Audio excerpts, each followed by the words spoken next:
What up, what up? Mully is back, and the 2014 batch of battles have come to an end, but the Diamonds Are Forever series still continues. Which, by the way, before we even get started here, if you did not see my last 4th gen match, you need to go back to that match, and I'll leave a link in the video that you can click on to go back to it. You need to go back and watch that match first. That game, it was long, but it was epic. And it's if nothing else, it's a great lesson in determination and never giving up when it comes to Pokemon. In fact, don't even watch this game without watching that one first, and then come back here and watch this battle. But anyway, today I've got a battle against, I'm just gonna say the username is Yugi for all intents and purposes. But for any of you that watched my channel update video back on July 4th, we are now in the 2013 batch of DPP OU matches that I had, which means the showdown replays show the Pokemon in their Gen 6 sprites. But do not be deceived, this is a 4th gen battle, meaning there is no team preview. I was testing a team based around Raikou. It was a Pokemon that you had 2 chances to get by mystery gift in the previous gens, once in 4th gen and once in 5th gen, if I recall correctly. Someone let me know in the comments below if I'm right or not. But anyway, the reason why I mentioned that is because that particular Raikou carries Weather Ball in its move pool, and I always wanted to test it out in 4th gen on some type of weather team. And I figured a Hail team would actually be best, since it means Raikou has effectively the strongest bulk beam coverage in 4th gen under Hail. And Tyranitar's everywhere in this gen too. And Rock-type Weather Ball isn't terrible, though it's definitely the weakest of the 3 weathers. Anyways, enough rambling. Let's get into it. As you can see, I am leading with the Zelf, and my opponent has a lead in Empoleon. And I'm going to go for Taunt right off the bat, because my team works a lot better if there's no Stealth Rock on my side of the field. Everyone knows that Lead Zelf pack Taunt though, and my opponent just goes for the Water Stab, and it turns out he's carrying Surf over the more common Hydro Pump. So I decided to go ahead and set up Hail now and reveal a Abomasnow, who's excellent against water types in this gen. She takes the Surf decently well, since Empoleon is not a slouch as a special attacker, but I'm going to go for the Grass Knot here. And I don't recall the exact EV spread that I had on this Abomasnow, but it was some type of bulky spread invested in special defense. I doubt I had any special attack investment. But now that the taunt has ended, I felt inclined to just stay in and get another Grass Knot in, as I knew Stealth Rock was going to be set up this turn. This is actually an early version of this team, and at the time I was not carrying a spinner to remove hazards, so I can't exactly just switch Abomasnow around, and my opponent does indeed go for the rocks. Now here I'm going to go for Ice Shard, just to get my attack in first, expecting an Aqua Jet, which I do get right, but in hindsight there was no reason to show Ice Shard now. It's a common move for Abomasnow, or at least it was back then, but it doesn't one-hit KO Empoleon without Hail, and the result would have been the same if I just went for Grass Knot again. It's not a big deal, but why give my opponent more info than needed? And Jirachi does get revealed on the free switch here. So I'm forced to switch out now, as I haven't seen a Weather Inducer yet, and my opponent likely has Tyranitar, just because almost every team has one, and I want to win the Weather War. So I go to Heatran, my opponent shows Psychic.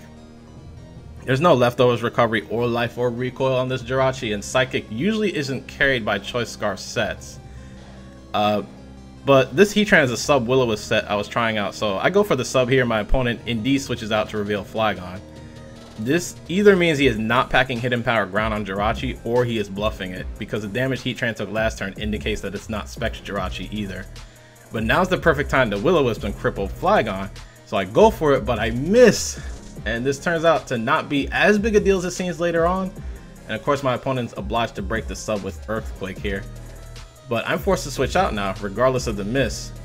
So I go back to a Zelf, and my opponent interestingly goes back to Jirachi, and I really don't know what Pokemon he was expecting, because I've only revealed a Zelf and a Abomasnow up till this point, neither of which are amazing against Jirachi at their current health. He could have been expecting another flying type though, which kind of makes sense. But this is my last chance to set up Stealth Rock, so I go for it. And Azelf outspeeding Jirachi definitely confirms it's not Scarfed, and my opponent gets the KO with Psychic. So I'm actually going to reveal Dugtrio on the free switch to trap this Jirachi, and go for the Earthquake for what I hope is a KO. But as you can see here, unfortunately, my opponent is carrying Shuka Berry, which I was not expecting at the time, because back then it just wasn't that popular yet, and Dugtrio gets KO'd by Psychic. And here I make an awful play by switching in Heatran. After seeing Shuka Berry, it should have been obvious that my opponent was carrying Hidden Power Ground on this Jirachi, as that's the biggest reason to run Shuka Berry in order to lure in opposing Heatran, and I don't catch it at all, and Heatran gets sniped by HP Ground. So now I've got a lot of catching up to do, so I reveal Raikou on the free switch and start off with Aura Sphere so I can finish this Jirachi off. And Aura Sphere gave me insurance in case my opponent went back to Flygon expecting a Thunderbolt, and Yugi does end up foddering Jirachi to scout the set, however. So Breloom actually gets revealed here on the free switch, and that's when I knew I could come back into this game. So I reveal the Weather Ball now, and Breloom absolutely gets clocked, because that man tried to bloom before wintertime was over. What was he thinking? Anyway, Flygon comes back in, and my opponent's expecting to get the free kill with Earthquake, but I'm packing a little surprise of my own. I'm fully expecting it to be Scarf Flygon, as that's the most common set. Flygon does outspeed, goes for Earthquake. I also carry the Shuka Berry on this Raikou. I live, get off the Ice-type Weather Ball, and knock out the Flygon. And my opponent's going to reveal Dragonite on the free switch, and I can't switch Raikou out anymore though, as Stealth Rock would take it out upon switching, unless I wanted to keep it as fodder. But I decided to keep it in, and my opponent unsurprisingly has the extreme speed to KO Raikou. And Dragonite's carrying a Life Orb, but the last few turns here, I kind of threw away the game. Here I bring Abomasnow back in on the free switch, which I think was a mistake in hindsight. Extreme speed has the same priority as Ice Shard this gen, but Dragonite is faster anyway. I really should have revealed my last, which is actually Dragon Dance Gyarados, so I could get the Intimidate off and try for a sweep. But instead, Abomasnow just gets KO'd, and my opponent ends up locking into Outrage versus Gyarados, which would have gave me a free boost versus Dragonite, and Bounce would one-hit KO Dragonite. His last actually, so I'm gonna go for the Bounce here, just so I can take out the Dragonite, and it's just gonna depend on what his last Pokemon is actually what I'm banking on. But it turns out his last ends up being a Rotom-w. So that's gonna end the game right then and there. It's a Life Orb Rotom-w. Waterfall did have at least a 50% chance to one-hit KO if I had gone for the Dragon Dance when Gyarados came in. So I had 2 chances to come back and win, and I blew both of them, which sucks because I had the game pretty much won after that comeback with Raikou, but I let it slip through my fingers. But oh well.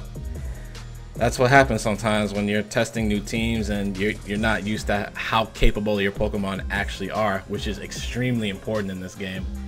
But anyway, I hope you guys still enjoyed. If you guys like what you saw, hit that like button just below the video. It helps me out immensely when you do. If you didn't like it, then hit the dislike button, but at least let me know in the comments as to why.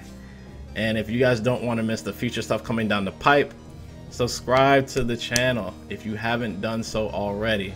There's definitely more Pokemon content coming up. But links to all the social clubs I hang out at are in the description box below. Twitter, Google+, Twitch, all that good stuff. Anyway, stay tuned for more. And until next time, Mully is out. Take care, guys. Peace.